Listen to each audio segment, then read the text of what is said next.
देख रहे हैं जनता टीवी और मैं हूं आपके साथ अभिषेक। वक्त हो गया ताबड़तोड़ खबरों का। शुरुआत करने से पहले हम बड़ी खबर आपको दिखा रहे हैं। वाराणसी से बड़ी खबर आ रही है।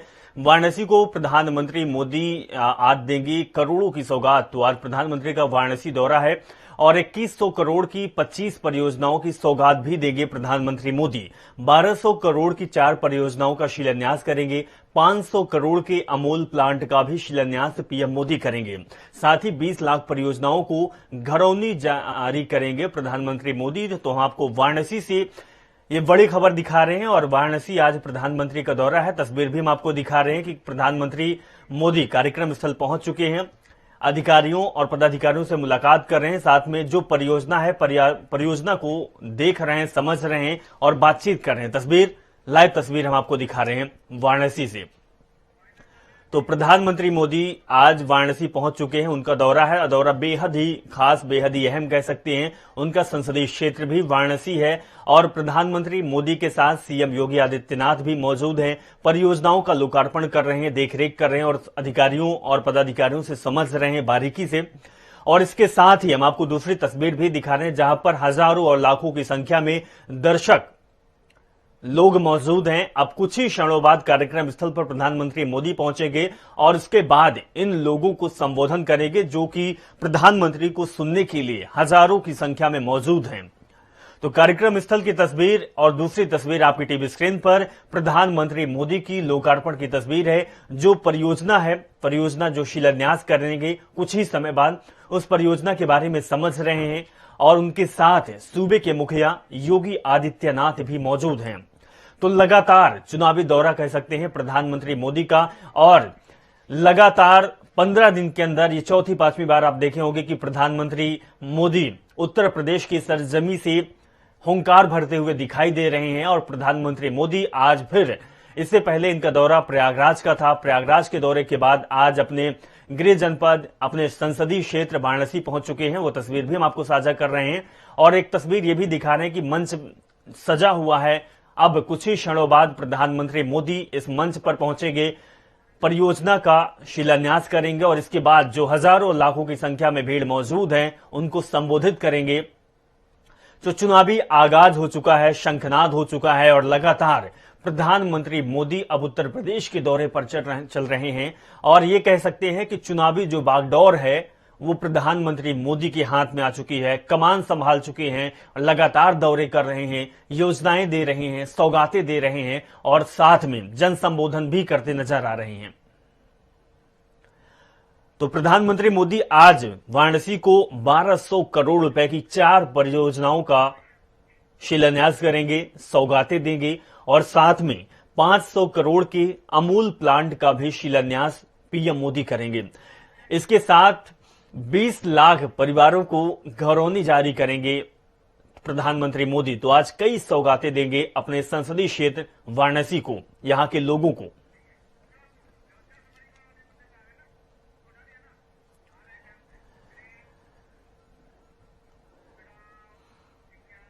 इसी बीच एक और बड़ी खबर आ रही है अयोध्या से। जमीन खरीद विवाद के जांच के आदेश के बाद मुख्यमंत्री योगी आदित्यनाथ ने जांच के आदेश दिए हैं।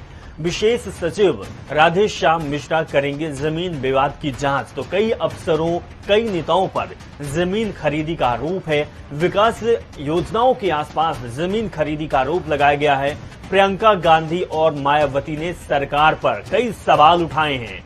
तो सरकार को कहीं न कहीं आरोपों के घेरे में भी विपक्ष ले रहा है। वहीं योगी आदित्यनाथ ने अब जांच के आदेश दिए हैं। योजनाओं की जांच होगी और जो जमीन खरीदी पर शामिल है उनकी जांच की जाएगी। तो बड़ी खबर आपको दिखा रहे हैं अयोध्या से। अयोध्या जमीन खरीद विवाद में अब जांच के आदेश दिए गए हैं।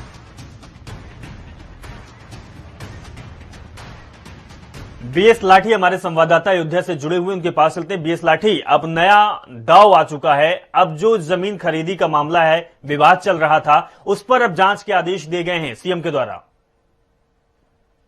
देखिए, बिल्कुल ये जो राजनीतिक का मामला है इसमें जो गर्माहट है, जैसे अयोध्या राजनीतिक केंद्र रही है, इसमें अगर चर्चा का विषय अगर कोई बना है तो अयोध्या चर्चा का विषय बना। उस विषय बने जो अधिकारी यहाँ जो पोस्ट रहे हैं, डीआईजी दीपक कुमार की बात हो या शिव अरविंद चौरसिया की बात हो या सीआरओ पुरुषोत्तम दास की बात हो या अयोध्या मेयर की बात हो या जी। तमाम जो बीजेपी के बड़े बड़े नेता या उससे जुड़े हुए अधिकारी जो यहाँ पहुंच रहे, तमाम कयास लगाए जा रहे थे। यहाँ जो जिलाधिकारी अनुज कुमार झा थे, उनके ऊपर भी तमाम लोग उठ रहे थे। पर इंडियन एक्सप्रेस या तमाम और जांच का जो इन्वेस्टिगेशन की अगर बात की जाए तो इसमें अनुज झा का नाम नहीं आया, वो क्योंकि बहुत 3.25 साल यहाँ जिला मजिस्ट्रेट रहे।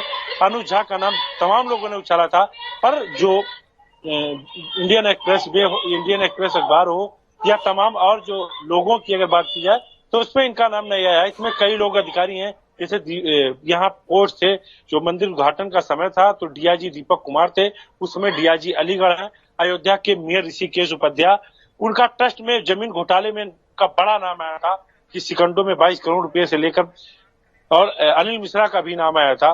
तो इसी कड़ी में अब पहले तो नेताओं का नाम आ रहा था, ट्रस्ट के लोगों का नाम आ रहा था, पर यहाँ जो अधिकारी पोस्ट से, चाहे वो दीपक कुमार हो, चाहे सीओ सिटी अरविंद चौरसिया हो, चाहे सीआरओ रहे हो या एसडीएम रहे हो या तमाम जो आला अधिकारी यहाँ रहे हो, तो कोई अछूता नहीं है जिन्होंने जमीन न खरीदी हो। जी बिल्कुल बिल्कुल बीएस राठी। तो आज सीएम योगी ने आदेश दिया है, अब जांच पड़ताल होगी जो कि विकास कार्यों की जमीन को खरीदे हैं। बहुत बहुत धन्यवाद विकास राठी। अगली खबर का रुख करते हैं और फटाफट अंदाज में ताबड़तोड़ की शुरुआत करते हैं। आज पूर्व प्रधानमंत्री स्वर्गीय चौधरी चरण सिंह की जयंती पर सीएम योगी आदित्यनाथ ने उनको नमन करने के साथ कृषकों, कृषि उद्यमियों और कृषि वैज्ञानिकों को सम्मानित किया है। लखनऊ के लोक भवन में आयोजित समारोह में सीएम योगी चौधरी चरण सिंह के किसानों के हित में किए गए कामों को भी गिनाया है। मुख्यमंत्री योगी आदित्यनाथ ने कहा कि आज जब हम चौधरी साहब के 119वीं जयंती के कार्यक्रम मना रहे हैं तो उन्होंने ये भी कहा कि मुझे बताते हुए प्रसन्नता है कि चौधरी साहब की कर्मभूमि पर किसानों की लंबे समय से चीनी मिल की मांग को हमने पूरा किया है। केंद्रीय मंत्री नितिन गडकरी ने आज मेरठ पहुंचकर दिल्ली मेरठ एक्सप्रेसवे का लोकार्पण किया। दिल्ली मेरठ एक्सप्रेसवे लगभग 8 महीने पहले बनकर तैयार हो गया था। ऐसे में अब केंद्रीय परिवहन मंत्री नितिन गडकरी आज मेरठ पहुंचे और दिल्ली मेरठ एक्सप्रेसवे का लोकार्पण किया है। वहीं अपने दौरे के दौरान केंद्रीय मंत्री नितिन गडकरी मेरठ और आसपास के करीब 2,500 करोड़ की योजनाओं का लोकार्पण और शिलान्यास भी करेंगे। लोकार्पण और शिलान्यास के कार्यक्रम के बाद केंद्रीय मंत्री जनसभा को भी संबोधित करेंगे। सुभारती में होने वाले कार्यक्रम में उप मुख्यमंत्री केशव प्रसाद मौर्य भी मौजूद होंगे। चौधरी चरण सिंह की जयंती पर अलगीड़ के इगलास में मंडी रोड स्थित मैदान में सपा रालोद की संयुक्त रैली का आयोजन किया गया। इस रैली में पहले सपा अध्यक्ष अखिलेश यादव शामिल होने वाले थे, लेकिन बाद में प्रदेश अध्यक्ष नरेश उत्तम पटेल शामिल हुए। सपा रालोद की संयुक्त रैली में ज्यादा से ज्यादा भीड़ जुटाने की कोशिश की गई। रैली के मंच पर सपा से 35 और रालोद से 35 नेताओं को स्थान दिया गया है। चौधरी चरण सिंह की जयंती के सहारे सपा जाटों के दबदबे वाली सीट पर फिर से कब्जा करने की तैयारी में बीजेपी है। बसपा सुप्रीमो मायावती लखनऊ में प्रेस कॉन्फ्रेंस कर बीजेपी सरकार पर निशाना साधा है। उन्होंने कहा है कि सुप्रीम कोर्ट का फैसला आने के बाद अयोध्या में अफसरों, नेताओं, उनके रिश्तेदारों के नाम पर हुई जमीन खरीदी, इसकी निष्पक्ष जांच होनी चाहिए। मायावती ने आज प्रदेश भर के पदाधिकारियों की अहम बैठक की लखनऊ में बुलाई और इस बैठक में चुनाव को लेकर मंथन किया गया। बैठक में 75 जिलों के जिला अध्यक्षों को बुलाया गया। मायावती ने उनसे कहा कि बसपा सरकार के दौरान हुए कामों को जनता को बताएं। छत्तीसगढ़ के मुखिया सीएम भूपेश बघेल आज अयोध्या और महाराजगंज दौरे पर हैं। जनपद के फरिंदा तहसील क्षेत्र में उदितपुर के अभिनव विद्या मंदिर इंटर कॉलेज में कांग्रेस पार्टी की ओर से आयोजित किसान जनचेतना रैली में शामिल होंगे। गृहमंत्री अमित शाह ने जालौन में संभावित दौरे को लेकर जिला प्रशासन अलर्ट मोड पर है। वहीं कलेक्ट्रेट सभागार में डीएम एसपी ने जिले के आला अधिकारियों के साथ बैठक कर सुरक्षा व्यवस्था के निर्देश दिए। बताया जा रहा कि 26 दिसंबर गृह मंत्री का दौरा हो सकता है। समाजवादी पार्टी के अध्यक्ष अखिलेश यादव के घर भी कोरोना पहुंच चुका है। बता दें कि उनकी पत्नी और कन्नौज से पूर्व सांसद डिंपल यादव कोरोना संक्रमित पाई गई। वहीं उनकी बेटी की रिपोर्ट भी पॉजिटिव आई है। फिलहाल डिंपल ने खुद को आइसोलेट कर लिया है। सीएम योगी आदित्यनाथ ने फोन करके अखिलेश यादव की पत्नी और उनकी बेटी के स्वास्थ्य के बारे में जानकारी ली। सीएम योगी ने दोनों के स्वास्थ्य लाभ की कामना की। आपको बता दें कि अखिलेश की कोरोना रिपोर्ट नेगेटिव आई है। हालांकि उनके आइसोलेशन होने की भी चर्चा चल रही है। अखिलेश यादव ने पत्नी और बेटी के कोरोना पॉजिटिव होने पर खुद को आइसोलेट कर दिया। उन्होंने ट्वीट करते हुए लिखा कि परिवार के लोगों के कोरोना पॉजिटिव होने की वजह से हम 3 दिनों के लिए एहतियातन बरतते हुए सार्वजनिक कार्यक्रमों में शामिल नहीं हो पाएंगे। आज की इजलास की सपा रालोद की संयुक्त रैली अपार सफलताएं, शुभकामनाएं। कैबिनेट मंत्री नंद गोपाल गुप्ता नंदी ने सपा और कांग्रेस के नेताओं पर जमकर निशाना साधा। उन्होंने अखिलेश और राहुल गांधी पर तंज कसते हुए कहा कि चालाक बेटे के बारे में पता चलता है तो मुलायम में पूछ ले कि मूर्ख बेटे के बारे में जानना है तो सोनिया से पूछ ले। दोनों ही लोग बचकानी हरकतें करते रहते हैं। अयोध्या में राम मंदिर का निर्माण शुरू हो गया है, लेकिन अब इसमें जमीन खरीदी विवाद सामने आ गया, जहां कई अधिकारियों से लेकर पुलिस अफसरों पर जमीन खरीदी के आरोप लगे हैं। ये जमीनें अधिकारी से लेकर पुलिस अफसर, नेता के लोग, उनके परिवार वालों तक ने खरीदा है। अयोध्या में जमीन खरीद विवाद को लेकर योगी सरकार इस मामले पर जांच के आदेश दिए हैं। सीएम योगी ने 5 दिन के अंदर जांच की रिपोर्ट मांगी है। विशेष सचिव राधेश्याम मिश्रा पूरे मामले की जांच करेंगे। वहीं विपक्ष लगातार बीजेपी सरकार पर हमलावर है। प्रयागराज में शहीद नंदलाल यादव का पार्थिव शरीर उनके आवास गांव सभा पहाड़पुर लाया गया। चारों ओर भारत माता के जयकारे के साथ शहीद को अंतिम सलामी दी गई। सभी गांव वासियों ने नम आंखों से शहीद नंदलाल को श्रद्धांजलि दी है। हापुड़ में बीजेपी पश्चिम सह प्रभारी कैप्टन अभिमन्यु पूर्व प्रधानमंत्री चौधरी चरण सिंह के जन्मस्थल पहुंचे, जहां कैप्टन अभिमन्यु ने चौधरी चरण सिंह के प्रतिमा पर माल्यार्पण किया। कार्यक्रम में बीजेपी प्रदेश अध्यक्ष स्वतंत्र देव सिंह मौजूद रहे। कानपुर के नवाबगंज क्षेत्र में 75 साल के हिस्ट्रीशीटर अधिवक्ता राजाराम वर्मा उनके घर के बाहर गोली मारकर हत्या कर दी गई। बता दें कि मृतक पर 1 दर्जन से अधिक मुकदमे दर्ज हैं। वहीं मृतक के घर वालों का कहना है कि मृतक का एनआरआई सिटी से जमीन को लेकर विवाद चल रहा था, जिसके चलते हत्या की गई। जालौन के उरई कोतवाली क्षेत्र में शॉर्ट सर्किट से कपड़े के गोदाम में भीषण आग लग गई, जिसमें 2 मजदूरों जलकर मौत हो गई। जिसके बाद सूचना मिलते ही मौके पर पहुंची पुलिस और फायर ब्रिगेड की टीम ने कड़ी मशक्कत के बाद आग पर काबू पाया। बुलंदशहर के जिला जेल में डीएम चंद्रप्रकाश और एसएसपी संतोष कुमार सिंह ने 500 बंदियों को सर्दी से बचाने के लिए गर्म कंबल और गर्म कपड़े बांटे। इस दौरान बंदियों के बच्चों को भी गर्म कपड़े दिए गए। बांदा के कोतवाली शहर में बेटे संग पैदल घर जा रहे दंपति को ट्रक ने टक्कर मार दी, जिसमें कि पिता की मौके पर मौत हो गई। वहीं मां बेटे गंभीर रूप से घायल हो गए, जिसके बाद स्थानीय लोगों ने घायलों को उपचार के लिए अस्पताल भेजा। बिजनौर के हीमपुर थाना क्षेत्र में उल्लेड़ा नगर स्थित मृत अवस्था में गाय पड़े मिले। गायों के खून से पूरा नहर खून से लाल दिखाई दिया, जिसके बाद आनंद फानंद में पशु चिकित्सकों को टीम बुलाकर 6 गायों का उपचार शुरू कर दिया गया। आगरा के खंदौली थाना क्षेत्र में चेकिंग के दौरान अपराधी ने पुलिसकर्मियों पर गाड़ी चढ़ा दी, जिसमें एक पुलिसकर्मी गंभीर रूप से घायल हो गया, जिसके बाद पुलिस आरोपी को गिरफ्तारी कर पूछताछ शुरू कर दी। सुल्तानपुर के दरियापुर स्थित बैंक ऑफ इंडिया में आधार बनवाने के लिए जा रहे दिनदहाड़े ठगों ने ठगी की घटना को अंजाम दिया, जहां आधार एजेंसी पर बैठा कर्मचारी लोगों से 200 से 500 रुपए तक ले रहा। वहीं कर्मचारियों की ओर से उपभोक्ताओं को ठगे जाने की वीडियो तेजी से वायरल हो रहा है। सहारनपुर के हाईवे पर बाइक सवार 2 युवकों को रोडवेज बस ने कुचल दिया, जिसमें दोनों की मौके पर मौत हो गई। जिसके बाद सूचना मिलते ही मौके पर पहुंची पुलिस ने शव को कब्जे में लेकर पोस्टमार्टम के लिए भेज दिया। आगामी दिनों में क्रिसमस डे नजदीक आ रहा है, इसे लेकर विभिन्न मोहल्लों में ईसाई समाज के लोग क्रिसमस ट्री लगाकर सजावट कर रहे हैं। वहीं सिविल लाइन्स स्थित एक विद्यालय में छोटे छोटे बच्चे क्रिसमस ट्री की सजावट करते हुए दिखाई दिए। बदायूं के मूसाझाग थाना क्षेत्र में झोपड़ी में सो रहे युवक की धारदार हथियार से हत्या कर दी गई। हत्या का कारण अभी स्पष्ट नहीं हो पाया। वहीं सूचना मिलते ही मौके पर पुलिस पहुंची, मामले की जांच पड़ताल में जुट गई। गाजियाबाद में विधानसभा चुनाव से पहले चुनाव को प्रभावित करने के लिए अवैध तमंचा फैक्ट्री का पुलिस ने खुलासा किया है, जिसमें 5 अभियुक्त को पुलिस ने गिरफ्तार किया। पुलिस ने आरोपियों के पास से भारी मात्रा में हथियार तैयार करने का सामान बरामद किया है।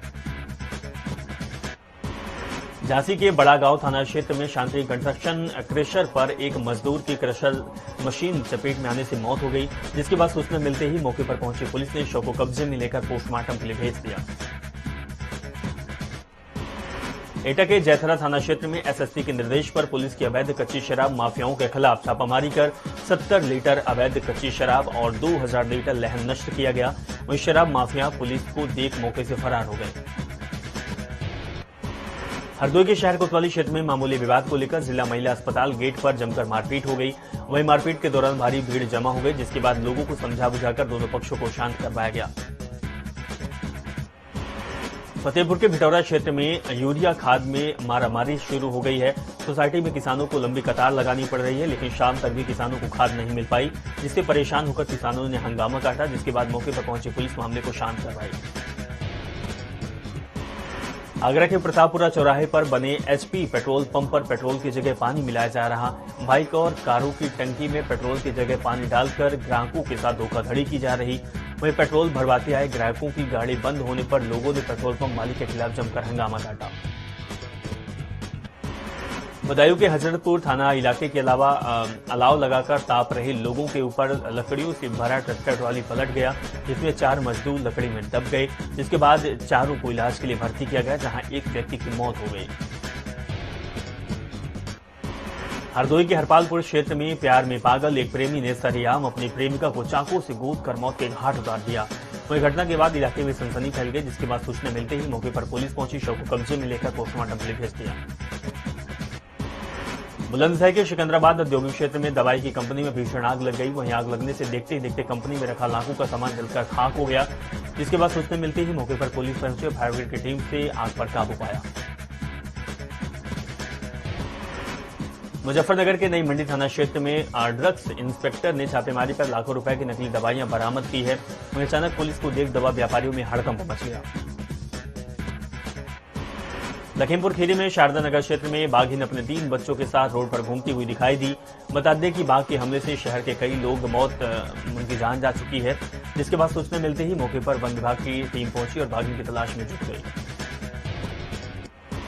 कुशीनगर के कसिया थाना क्षेत्र में स्टेट बैंक के 6 बदमाशों ने बंदूक की नोक पर लूट की वारदात को अंजाम दिया। लगभग 5 लाख की लूट की घटना के दौरान हवाई फायरिंग भी करते हुए नजर आई, जिसके बाद सूचना मिलते ही मौके पर पुलिस पहुंची, मामले की जांच पड़ताल में जुट गई। उत्तराखंड विधानसभा चुनाव संगठन की तैयारियों का जायजा लेने के लिए भाजपा के राष्ट्रीय अध्यक्ष जेपी नड्डा खुद मोर्चे पर उतर चुके हैं।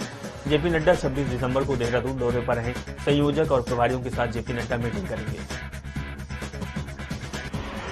जेपी नड्डा अपने दौरे के दौरान कई जनसभा या रोड शो भी नहीं करेंगे। उनका पूरा फोकस 70 विधानसभा सीटों में पार्टी की चुनावी तैयारियों का पता लगाना होगा। साथ ही वे पार्टी विधायक टिकट के दावेदारों के दमखम को लेकर जानकारी भी ले सकते हैं, ताकि जिताऊ प्रत्याशियों की तलाश पूरी हो सके। उधम सिंह नगर के नवोदय विद्यालय में 8 छात्रों के कोरोना संक्रमण मिलने के बाद हड़कंप मच गया। नवोदय विद्यालय में 529 सैंपल गए थे, जिनमें से 8 छात्र कोरोना पॉजिटिव मिले। इसके साथ ही 5 अन्य लोगों की जांच कोरोना पॉजिटिव मिली है। रामनगर के विश्व प्रसिद्ध Jim Corbett national park one विभाग के आदेश पर 2015 के बाद लंगूर और बंदरों की गणना का काम चल रहा है, जहां प्रत्यक्ष रूप से बंदरों की गणना होगी। गणना के कार्य को लेकर प्रशिक्षण कार्यक्रम का भी आयोजन किया गया है। फर्रुखाबाद के फतेहगढ़ कोतवाली क्षेत्र में दारूबाज कोठेदार कार्ड धारकों को बुलाकर राशन नहीं देता। महिलाओं ने कोठेदार पर नशे की हालत में राशन वितरण करने का आरोप लगाया, जिसके बाद जिला पूर्ति अधिकारी जीवेश कुमार मौर्य ने जांच कर कार्रवाई की बात कही है। चित्रकूट के मानीपुर नगर पंचायत में चेयरमैन विनोद द्विवेदी और उनके गुर्गों का एक युवक के साथ मारपीट करने का वीडियो सोशल मीडिया पर वायरल हो रहा है। बताया जा रहा है कि पानी निकालने को लेकर विवाद हुआ था। वहीं शिकायत करने पहुंचे पीड़ित युवक की पुलिस ने शिकायत तक नहीं लिखी। बलिया के बांसडीह केदारपुर क्षेत्र में विद्युत की तार से पिकअप में भीषण आग लग गई। ड्राइवर ने किसी तरह कूदकर अपनी जान बचाई। लोगों ने आग लगने की वजह विद्युत विभाग की लापरवाही बताई। महोबा के चरखारी क्षेत्र में महिला की साड़ी बाइक के पहिए से फंस जाने के चलते महिला बाइक से गिर गई, जिसके बाद महिला को इलाज के लिए अस्पताल में भर्ती किया गया, जहां इलाज के दौरान महिला की मौत हो गई, जिसके बाद पुलिस ने शव को पोस्टमार्टम के लिए भेजा। जालौन के उरई क्षेत्र में नशे में धुत होकर कार ने स्कूटी को जोरदार टक्कर मार दी, जिसमें 2 मेडिकल स्टूडेंट गंभीर रूप से घायल हो गए। इसके बाद सूचना मिलते ही मौके पर पहुंची पुलिस ने दोनों घायलों को इलाज के लिए अस्पताल में भर्ती किया। हरदोई के हलपार पुल थाना क्षेत्र में युवती का शव खेत में पड़ा हुआ मिला, जिसमें इलाके में हड़कंप मच गया। जिसके बाद सूचना मिलते ही मौके पर पहुंची पुलिस ने शव को कब्जे में लेकर पोस्टमार्टम के लिए भेज दिया और मामले की तफ्तीश में जुट गई। लखनऊ के गोमती नगर में क्रिसमस और न्यू ईयर का कार्यक्रम रखा गया। इस कार्यक्रम में छोटे बच्चों ने बढ़ चढ़कर हिस्सा लिया। इस दौरान छोटे छोटे बच्चों ने क्रिसमस के रंग बिरंगे कपड़े पहने, साथ ही बच्चों ने क्रिसमस के गानों पर जमकर डांस किया और बच्चों के साथ पेरेंट्स ने भी उनका कार्यक्रम में हिस्सा लिया। प्रतापगढ़ के बाघराय थाना क्षेत्र में तेज रफ्तार कार खड़ी ट्रक से टकरा गई, जिसमें कि कार सवार 2 लोगों को मौके पर ही मौत हो गई। इसके बाद सूचना मिलते ही मौके पर पहुंची पुलिस ने शव को कब्जे में लेकर पोस्टमार्टम के लिए भेज दिया। लखनऊ में नई शिक्षा भर्ती को लेकर 97,000 खाली शिक्षक पदों पर भर्ती को लेकर भाजपा प्रदेश कार्यालय में भारी संख्या में अभ्यर्थियों ने प्रदर्शन किया। इस दौरान पुलिस ने सभी अभ्यर्थियों को हिरासत में लेकर इको गार्डन भेज दिया। बिजनौर में सर्दी का सितम देखने को मिल रहा है, जहां पर लोग ठंड से बेहाल हैं, लेकिन इस कड़ाके की ठंड ने रेलवे स्टेशन के करीब आधी रात को खुले आसमान के नीचे कई परिवार मासूम बच्चों के साथ सोने के लिए मजबूर हैं। फतेहपुर के हथगाम थाना क्षेत्र में तेज रफ्तार कार ने गुमटी के बाहर बैठे चाय पी रहे युवक को टक्कर मार दी, जिसमें युवक गंभीर रूप से घायल हो गया। इसके बाद युवक को इलाज के लिए जिला अस्पताल में भर्ती किया गया। वहीं सूचना पर पहुंची पुलिस ने चालक को गिरफ्तार कर लिया। बरेली के फरीदपुर थाना क्षेत्र में बच्चों को झगड़ने को लेकर गुरुजी और बच्चे में अभिभावक भिड़ गए। पुलिस की मौजूदगी में अभिभावक ने गुरुजी पर लाठी डंडे बरसाए, जिसका वीडियो सोशल मीडिया पर वायरल हो रहा है। चलिए ताबड़तोड़ खबर बस इतना ही। आप जुड़े रहें और देखते रहे जनता टीवी। नमस्कार।